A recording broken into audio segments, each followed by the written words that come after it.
ખેડૂત મિત્રો ઉનાળુ બાજરી કરી છે અને ઉનાળુ બાજરીની માલિપા તમામ પ્રકારના નિંદામણો થાય છે। કાળિયું ખારિયું હાંબો હાટોડો લૂણી દારૂડી ધરૂડી કૂતરા હેમ સયા આ વારોતારો વેકરીઓ વાંદરી પૂછો અને હવે તો કોંગ્રેસિયા ઘાસ પણ થવા માંડ્યા છે, જે આપણે સફેદ પીવડા વાળા કહીએ છીએ, કોઈ ગાજર ઘાસ કહે છે। તો હવે આ બધા નિંદામણોનો એક સાથે એક જ ઇલાજ કે બાજરી તમારી ઉગ્યા પછી 25 દિવસની થાય અને પાણી પાય અને તમે દવા નાખી દો એટલે ખડ માત્ર તમારા ના સાફ થઈ જાય। કઈ આવે છે કે ભાઈ જીકાડા આવે છે, ગોદરેજ કંપનીનું ટેમ્બો ટ્રાઇન આવે છે, બરોબર છે। હવે આની મારી પાસે 2 દવા નીકળે છે, બરોબર। હવે 2 દવા આપણે તમને બતાવી દઈએ એટલે આપણે ખ્યાલ આવી જાય કે ભાઈ એક ડોલ લેવાની છે, એને એક ડોલમાં 9 ગ્લાસ પાણી નાખી દેવાનું છે। કેટલું?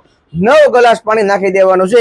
એની માલિપા તમારે એક જે આ ડબલી આવે છે 57 ml ની, એ 57 ml ની ડબલી નાખી દેવાની છે અને એક નાખી દેવાની છે 200 ગ્રામ જે તમારે ગુંદરિયું કહેવામાં આવે છે, આ બંને વસ્તુ મિક્સ કરી નાખી દેવાની છે। આ બે હરખું મિક્સ થઈ જાય પછી તમારે જે આ એટ્રાજીન કહેતા હોય છે, આપણે આ ગોદરેજ કંપનીનું છે, એમ અદામાનું આવે છે, એમ ધાનુકાનું આવે છે, એમ બાયર કંપનીનું આવે છે, આ એટ્રાજીન છે 500 ગ્રામ લેખે આપી દેવાનું છે। જો ગોળ પાન વાળું ખડ મોટું થઈ ગયું હોય અથવા તો કોંગ્રેસિયું ઘાસ આપણે સફેદ ફૂરડા વાળું કહીએ છીએ વધારે હોય તો કિલો નાખવાનું, નકર તમે તારે 500 ગ્રામ તમે નાખો એટલે હાલશે, બરોબર। અને આ બધી ત્રણે દવા હરખી મિક્સ કરી દેવાની છે અને મિક્સ કરી અને પછી એક પપમાં 1 ગ્લાસ, એક પપમાં 1 ગ્લાસ, બરોબર। 9 ગ્લાસ તમે પાણી લો એક ડોલની માલિપા એટલે 57 ml દવા આ આવે છે અને 200 ગ્રામ દવા આ આવે છે એટલે 250 ml થઈ જાય। એટલે આપણે જે ગ્લાસ હોય એ 225 થી 250 ml ની આસપાસનો ગ્લાસ હોય છે, બરોબર છે। અને આપણે આનામાં ડોલ આવી હોય તો એ હાલે, નકર તમને આપણે લઈ દીધું છે તે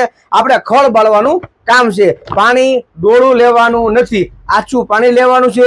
જેટલું ખડ હોય જેવું ખડ હોય એવું વ્યવસ્થિત દવા ઘાટીને જાડી છાંટવાની છે।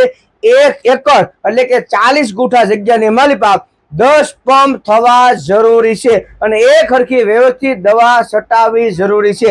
જ્યાં ખડ નહીં બળે ના સમજવાનું કે અહીંયા દવા વ્યવસ્થિત અડી નથી, ખાલી પાંદડા થોડા થોડા બળી અને વળી પાછું કોળી જાય તો સમજવાનું કે અહીંયા દવા વ્યવસ્થિત રીતે અડી નથી। દવાનો નિયમ એવો છે કે તમે દવા છાંટો એટલે મૂળિયા સુધી ઉતરી જાય, જેટલું નાનું ખડ હોય એટલું તમને સારામાં સારું પરિણામ તમને મળશે, બરાબર। જો શક્ય હોય તો પટ્ટી ફુવારાથી છાંટજો અને ખાસ ઉનાળું છે એટલે પહેલા પાણી પાઈ દેજો, પાણી પાઈને પછી દવા છાંટજો અને દવા છાંટીને વળી પાછું તમે એને 2-4 દિવસે પાણી પાઈ દેજો।